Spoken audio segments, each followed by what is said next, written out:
leave a race with the next race already in mind. We're not thinking about, we may have just won, lost, whatever. The next race is always directly in our minds right after a race. So what happened the race before is a big thing. We do a lot with, we're big with lists. Everything has lists. So every single piece of moving equipment we have has a list. And first things first, after a race, is going over the list of what we need to fix, what we need to change, what we need to add to all those vehicles. Kind of a big regroup. That's our first main focus of the first week after a race. To prepare for any race down in Mexico, some of the difficult things that we endure is that we really try to place all of our main key guys at different locations. And Mexico is difficult because we have two different sides, so we got to really make sure we place some of the talent that spends most of the time on the truck on different sides. So making sure we have the right parts in the right areas, or redundant parts just on both sides of the coast, and the talent to be able to change the parts in a good amount of time is some of the most difficult things. We try to go over all the details to make sure that we are prepared. Make sure we have all the supplies and tires and everything we need to bring this truck to Mexico to try to be as competitive as possible.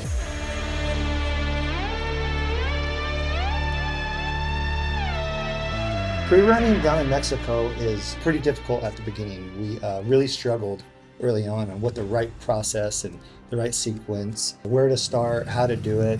The speeds, sometimes I feel like we're out there and we're slowing people down pre-running, but we really got to do it at a pace that works the best for us. I would say in the last couple of years, we've gotten quite a bit better. We're not missing VCPs. We're really learning the course on what the truck can be able to do and how fast we do it, because the pre-runner don't quite run the same speed as the trophy truck. So we really got to know our truck well enough on some of the areas where sticking to the race course, not jumping off, is actually faster than taking some of these lines that go out. So when you learn all those different things, you really start to get a good handle on the pre-running. My favorite parts of being in Baja is pre-running. We get to go out, look at the terrain, figure out logistics, talk to people, and be a part of Mexico.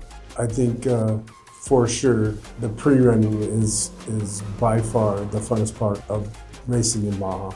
I guess mainly what pre-running is like is the funnest part of the race for sure. It's stressful, just like the races, but it's more relaxed. We have a lot of fun, see a lot of cool stuff, do a lot of planning. May not seem like really anything's going on from the outside the whole time during a day or something, but there's a lot of recon going on.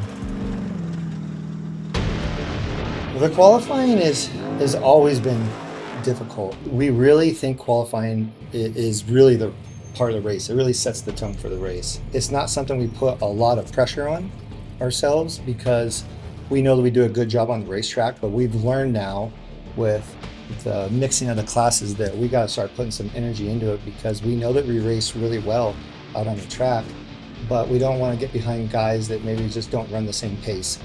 So having the classes mixed now is it's going to be tough. These trucks that go out there, they're say 6100s, and they're very, very fast and very capable. And we're running in short tracks, so they do a great job. It's not really where you don't see much of an advantage with the engine sizes. We haven't been the best at qualifying, which is pretty obvious from other racer standpoints. Like Sam's nervous about obviously hurting the truck before the race and doesn't want to push it too hard and doesn't want to waste all the time down there and throw it away in qualifying, which is important too. I think it's just kind of jumbled up everything. I'm not typically a good qualifier. I want to get better at it, but I do know that if I hurt the truck during qualifying, that we won't be racing when it comes for the race. So it's hard to get out of my head, but it's something that I really need to work on.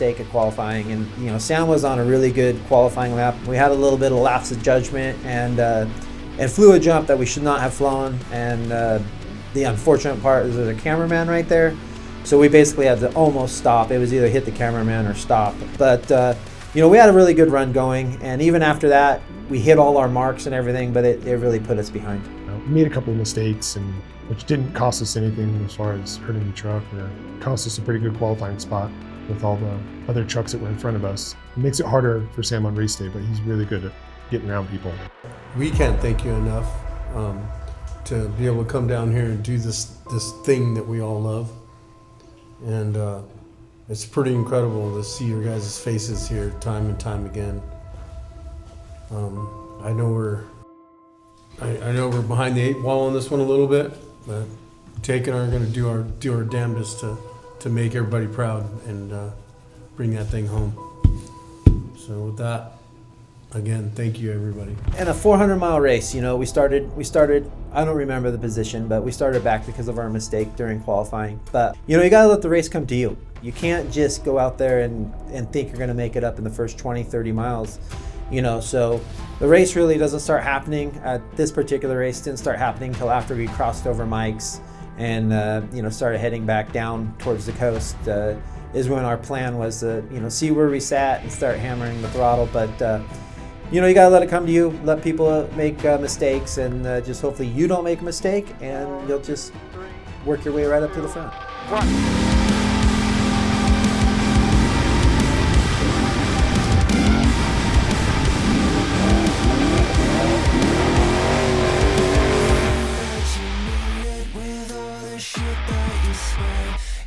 Try shutting your mouth while I've got something to say. Eyes in the fire! Baldi Race, straight from 5-5. You're 2 minutes behind Smiley and 3 minutes behind Cameron on corrected time. Copy that.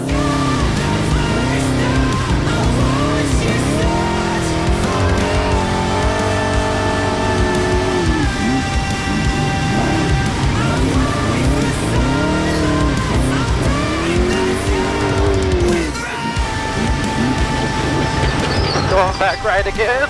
Whoa! Going to go a little less. That one got me. I didn't know that was happening.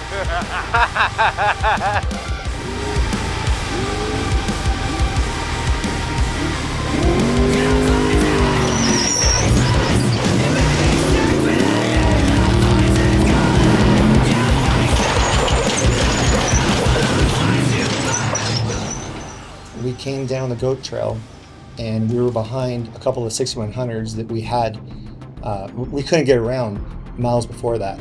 So as we started to hit the road going up the Mikes, they sent one of the trucks out ahead of us. And that's tough because that's where we could really excel and stretch the truck out a little bit. And they sent that truck out, and we were behind it. We started to catch it. They checked up, and we hit the back of it pretty hard. Went off the edge a little bit and then broke the upper link. At first, I think they thought they were rubbing, the tire was rubbing on the bumper, so they pulled over to see if they can straighten the bumper out. That's when they noticed we broke a rear upper link. That turned into a quiet afternoon trying to fix that out there. We were going over with them over the radio, trying to help them sort out the tools that they needed and where things kind of were at. Things were kind of spread out in the truck for weight distribution and that. They got it fixed pretty quick. Wasn't good for our time. Took them about, let's say, an hour to fix that. We thought we had a different issue, and so we were trying to investigate that issue, and then come to find out it was the upper track bar on the rear end that broke. And so we had to change it. We changed it out there in the middle of the desert. So Sam kicked butt. He started changing everything, pulling things apart, while I was on the radio trying to figure out what we're going to do in the pits ahead. And then I don't know the exact time. I think we were down for a couple hours. But between Sam and I, we got it changed. We got back on the course, and we were off.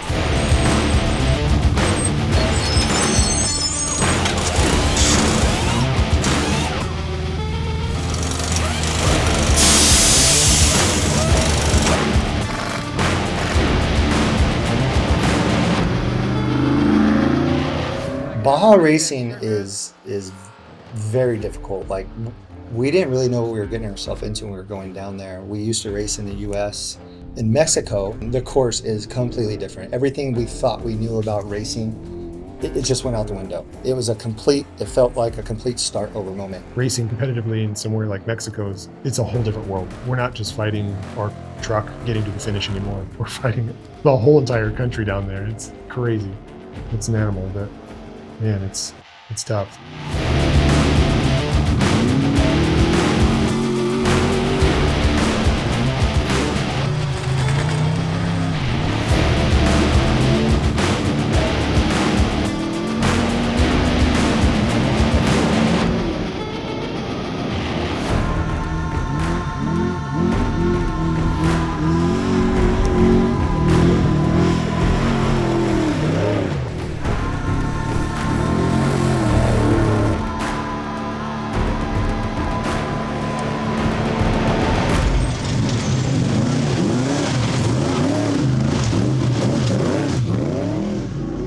Number 82T, Sam Baldi making his way back to Ensenada. Sam, welcome back. This one was tough.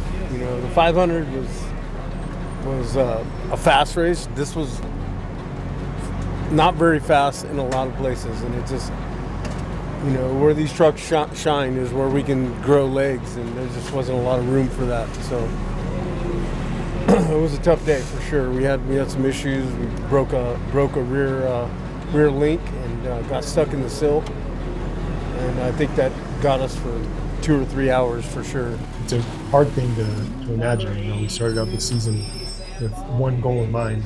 We're going to try our hardest to win the two-wheel drive championship. If that's what we're going to be in, we're going to win the two-wheel drive championship. We are going to push our truck to the finish if that's what it takes. We're going to take our truck to the end, and we're going to try to win that championship. So leaderboard shows we're first place. We're first place in points. At the beginning of the year, we made ourselves a goal. We said, hey, having this two-wheel drive split, this is a good thing. We're going to do everything it takes, 100%, no matter what. So we've had a tough season, but we persevered. We did whatever it takes to finish. We want to show our consistency, not just one race. Obviously, we'd love a win, but we're looking for consistency. That's, in our program, what matters. Nobody deserves that first place more than us, I think. I think we've proven that down to every point. The owners of our team that develops that truck drives it. Our team works extremely hard, and I feel like we deserve that.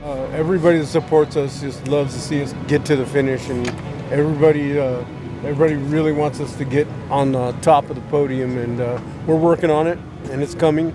It's going to happen. Between Jake and Robert and the rest of the team, everybody's working really hard to get it done. So I think it's going to happen soon.